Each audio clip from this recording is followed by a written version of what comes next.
Bonjour les incarnés, je suis le devin chinois blanc, bienvenue dans l'unité énergétique de l'humanité. Je continue ma série de vidéos sur l'intro rouge du Yiking, j'ai appelé ça comme ça, et c'est la quatrième, et on en est à la page 5 qui titre Le chinois n'est pas une langue, c'est une écriture. C'est reparti. Le chinois n'est pas une langue, c'est une écriture. La première de ces réalités, moins triviale qu'il n'y paraît, est que le Yiking est composé en chinois, et que le chinois, plus qu'une langue étrangère, est une écriture différente. Le grimoire de ces signes génère, par leur nature même, une intelligence du sens dont nos langues littérales n'ont même pas l'imagination.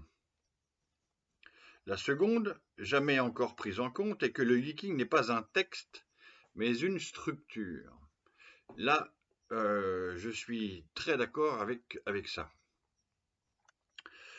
Il ne se déroule pas selon un schéma linéaire, littéraire pourrait-on dire, mais juxtapose un ensemble d'interconnexions infiniment ciselées, dont l'agencement réciproque n'a pu être possible que grâce à une qualité particulière des signes chinois, sans équivalent dans aucun autre système d'écriture. Ils sont tous morphologiquement équivalents.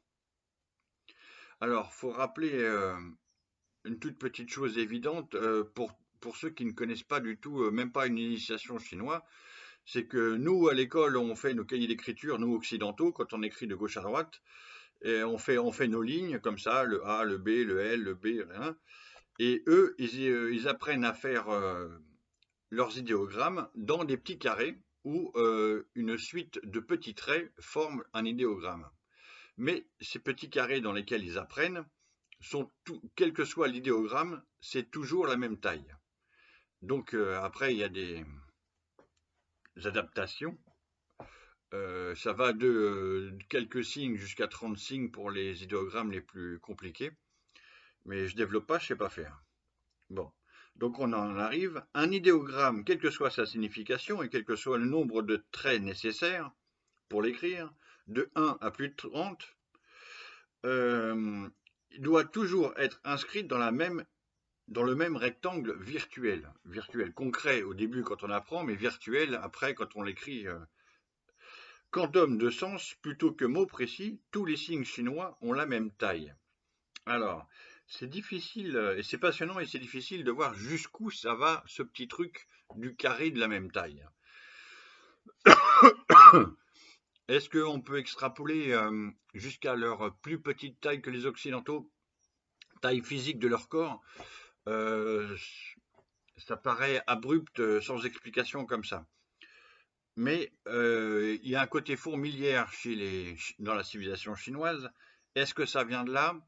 Difficile. C'est pas la thématique que j'ai à expliquer, mais il y a des choses. Il y a des choses à explorer de ce côté-là. Continue. Chacun occupe dans la phrase une surface équivalente. Chaque trait dans le petit carré virtuel. De plus, immuables dans leur taille, les idéogrammes, quasiment indifférents à nos catégories grammaticales usuelles, sont aussi invariables dans leur forme. Oui, toute cette façon d'écrire se reporte aussi dans la façon de concevoir la vie, dans la façon de se comporter, voilà. Tout ça, c'est lié, intimement lié.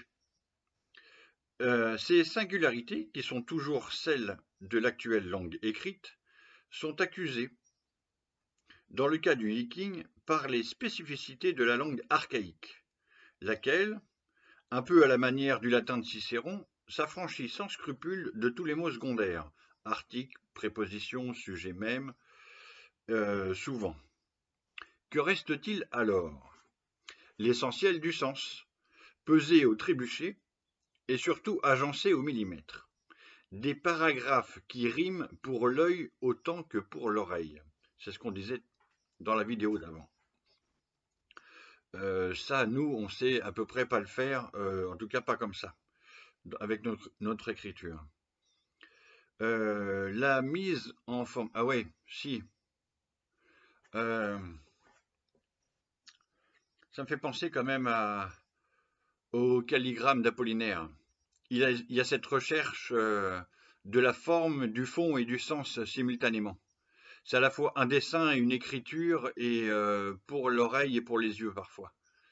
Ouais, il y a cette dimension-là dans la recherche poétique et la trouvaille poétique d'Apollinaire dans les calligrammes. Pour la plus jeune génération, c'est magnifique. Il ne faut pas oublier que Apollinaire est le ou l'un des plus grands poètes juste avant, à la veille de la Première Guerre mondiale. Voilà, très cultivé. La mise en forme, pour ne pas dire la mise en page, prend le relais de l'exigence, qui jadis s'exprimait par la scansion. À ce point d'importance, traduire demande de prendre en compte plus que le texte ne comporte. Ça demande de solliciter aussi tout le jeu qui se trame entre ce qui est et ce qui manque. Donc là, on est dans l'expérience. Javary nous raconte son expérience de traducteur dans la langue chinoise et dans l'Yu Yiking. Voilà, c'est ça la thématique. Mais on va croiser quand même d'autres thématiques du langage, en fin de compte. Les Chinois, comme tous les peuples, parlaient avant d'écrire. Ah oui, ça j'aime beaucoup ce qu'il raconte, mais je n'ai pas les connaissances pour aller plus loin ou pour vérifier. Je lis. Les Chinois, comme tous les peuples, parlaient avant d'écrire, c'est une évidence. Et parmi les plus grands peuples, ils furent un des derniers à inventer leur écriture. Les Égyptiens, les Sumériens, savaient écrire 1000 ans au moins avant eux, mais l'écriture qu'ils ont inventée. Alors, donc ça, cette affirmation, Égyptiens, Sumériens, 1000 ans avant eux, je l'écoute, je l'entends. Je ne suis pas capable de la vérifier pour l'instant aujourd'hui avec mes connaissances actuelles. J'ai pas fait d'études linguistiques sur ces sujets-là. Alors, mais l'écriture que les Sumériens et Égyptiens ont inventée est, avec les siècles, devenue comme lettre morte. Alors que les Chinois, eux, utilisent toujours les signes créés par leurs ancêtres il y a 35 siècles. Ces glyphes, qui n'ont changé d'apparence qu'en raison des instruments utilisés pour les tracer, donc les pinceaux ont considérablement évolué, et les crayons, et les ordis aujourd'hui, sont uniques dans leur conception. Les mots chinois, en effet, ne sont pas formés d'une succession de signes sans signification propre, servant simplement à noter des successions de sons comme les lettres latines. Les syllabaires arabes ou japonais, ou partiellement les hiéroglyphes égyptiens. Oui, parce qu'il y a encore d'autres choses dans les hiéroglyphes égyptiens. Négligeant parfois complètement le son, les caractères vont droit au sens, le faisant surgir par des représentations schématiques, imagées ou épurées. L'idéographie chinoise paraît souvent inutilement compliquée. Pourtant, ce système, inchangé dans ses principes depuis son origine, perdure et rien dans la modernité actuelle ne semble devoir le menacer. Pas plus Internet que les messages qui s'inscrivent sur les écrans des téléphones portables.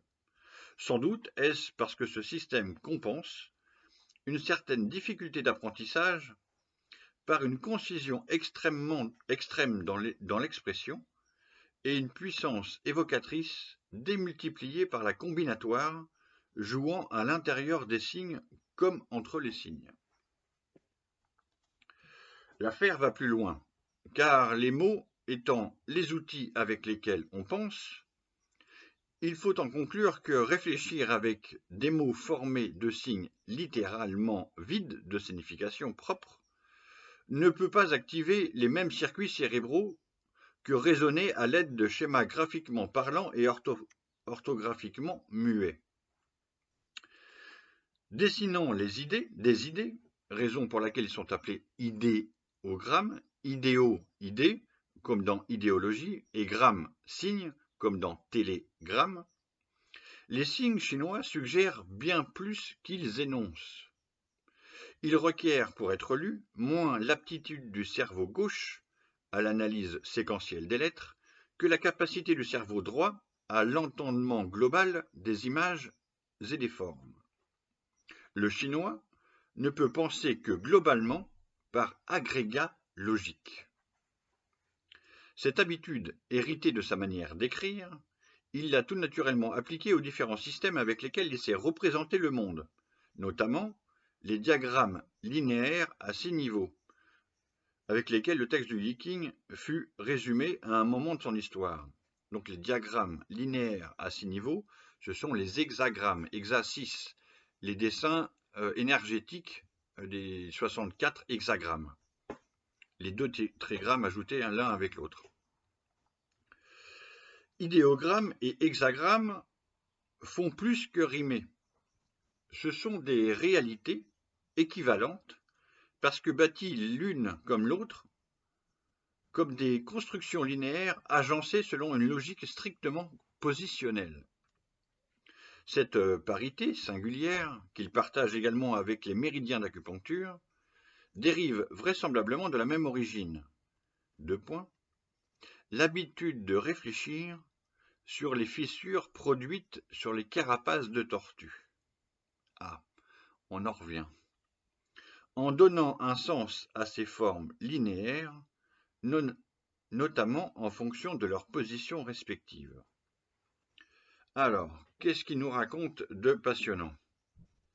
Il est en train de nous dire tout délicatement, un peu comme la première phrase de la première vidéo, il nous rappelle que l'écriture chinoise idéographique, c'est son hypothèse, que je ne suis pas capable de vérifier, proviendrait des premières, en même temps qu'elle se fabrique avec les signes du Yiking, des actes divinatoires, l'écriture idéographique viendrait expliciter les signes du Yiking qui se mettent en place. Donc il y a une sorte de simultanéité du langage et du Yiking et de la langue écrite. Pourquoi ce rapport fondamental n'avait-il jamais été remarqué dans les ouvrages traitant du Yiking? Bonne question. Peut-être simplement parce que, jusque récemment, d'une part, la grande majorité de ceux qui s'intéressent au livre des changements ne connaissaient pas le chinois, et d'autre part, à ceux qui étudiaient le chinois à l'université, on recommandait bien de se tenir éloigné du Yiking, dont la sulfureuse réputation divinatoire était exacerbée par les extravagances qu'on pouvait lire à son sujet, notamment au cours des années 70, époque où me fut offert mon premier exemplaire du livre des changements. Ah ouais. Bon, donc là on a un signe, il va nous raconter un peu son parcours. Ayant décidé, donc c'est Javary qui parle, ayant décidé par la suite d'aller plus avant dans son étude, j'ai choisi de suivre une voie médiane et d'apprendre du chinois, surtout ce qui pourrait m'aider à avoir un rapport plus personnel avec le Yijing. Les cours de Cyril Rijik, basés sur l'étrangeté philosophique des idéogrammes et surtout sur leur étymologie d'après les formes des carapaces de tortue, achevèrent de me persuader que le pli langagier de la pensée, ainsi que l'appelle François Julien, cette influence qu'ont les mots sur les idées, que Nietzsche le premier avait ressenti, devenait un plissement hercynien quand il ne s'agissait plus de mots, mais d'idées dessinées et d'épures enchâssées dans des réseaux millimétrés.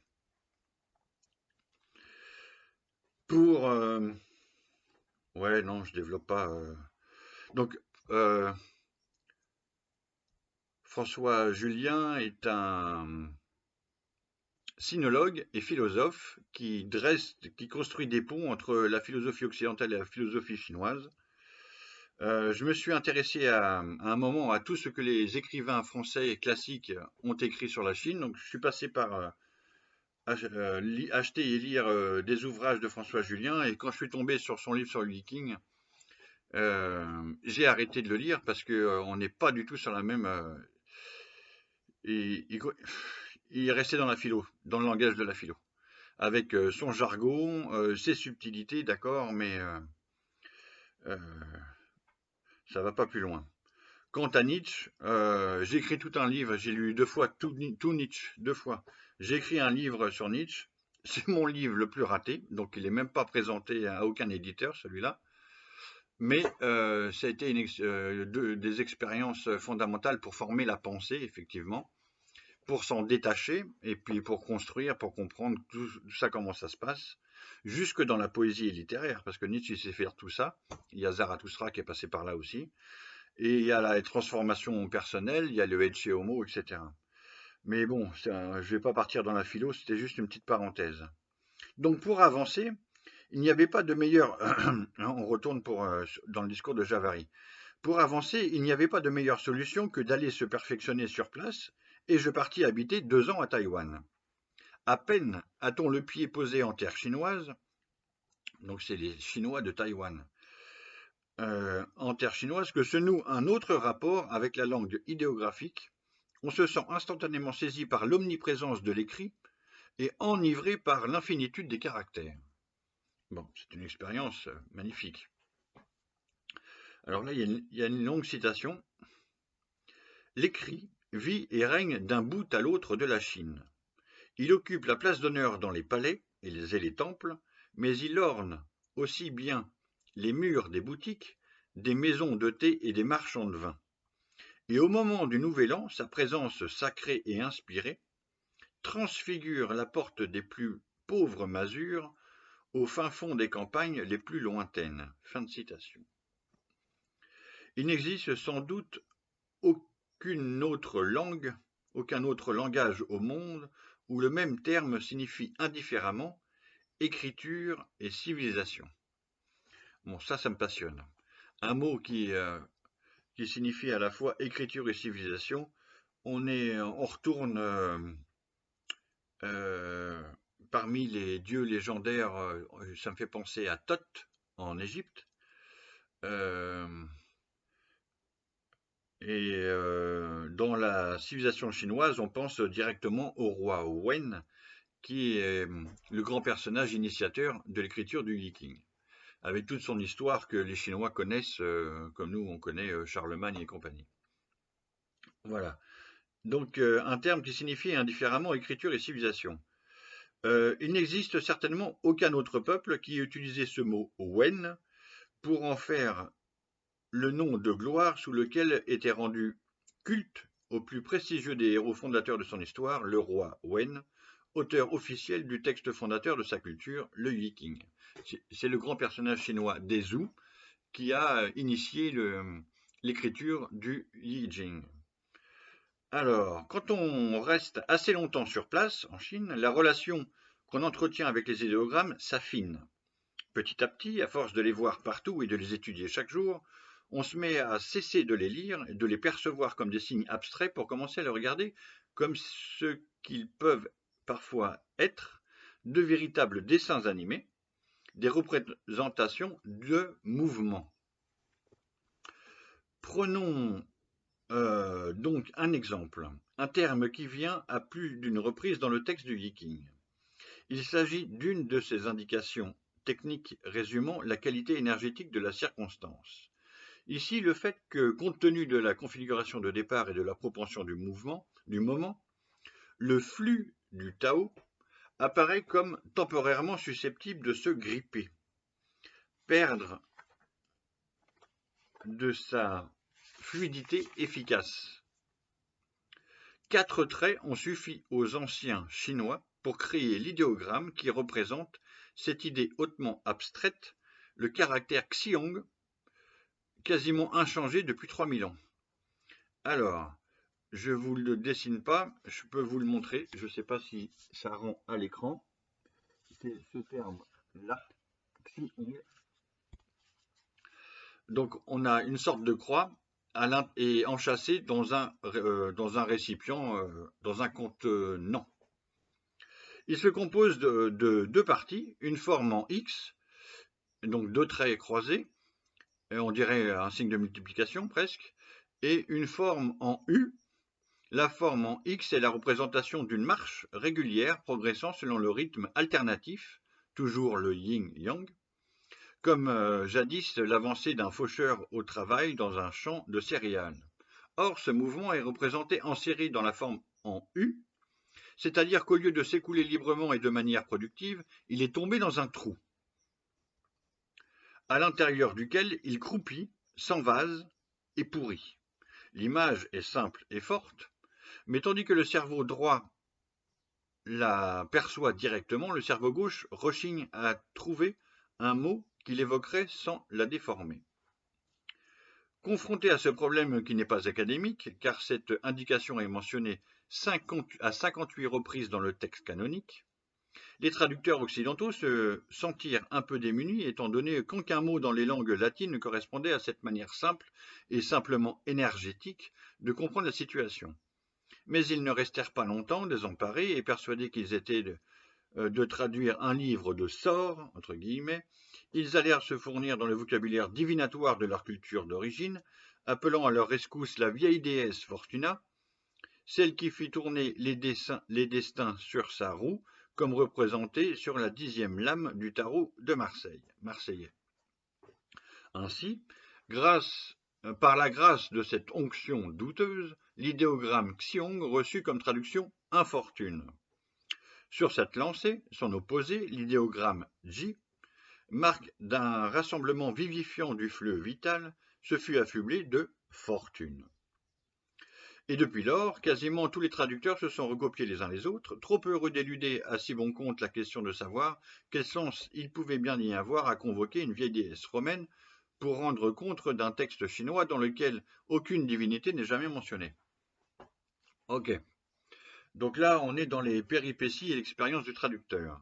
Ces deux termes essentiels du yiking, puisqu'à eux seuls, il suffit à en définir l'usage. En chinois, l'expression tuan xi xiong, mot tamo discerné, tuan, les moments où le flux du Tao stagne, xiong, de ceux où il s'écoule de manière féconde, ji, résume l'utilisation individuelle du livre des changements. Apparaissent plus de 200 fois dans le texte. Ok. Le plus grave dans ce genre de choix, car on l'appliqua la même du prix à bien d'autres termes, est qu'ils allaient tenir le yiking enfermé pour plusieurs siècles dans le rayon sottises divinatoires des librairies comme des mentalités. Ben oui, une mauvaise traduction ne permet pas d'établir la sublimité de la pensée et de la richesse qui l'anime. Donc, je dis et je redis, je dois beaucoup aux traducteurs, et je dois même tout aux traducteurs. Javary est fort, mais Willem et quantité d'autres, François Cheng avec, Anne Cheng avec, et voilà. Et les traducteurs sont très importants, et plus leur qualité de traduction est puissante et juste, comme ici nous l'explique Javary, plus le texte devient vivant et révélé dans sa justesse, dans sa richesse. Bon. Et c'est d'autant plus important quand le texte est fondamental comme le yiking, quand il en retourne une civilisation tout entière de l'écrit.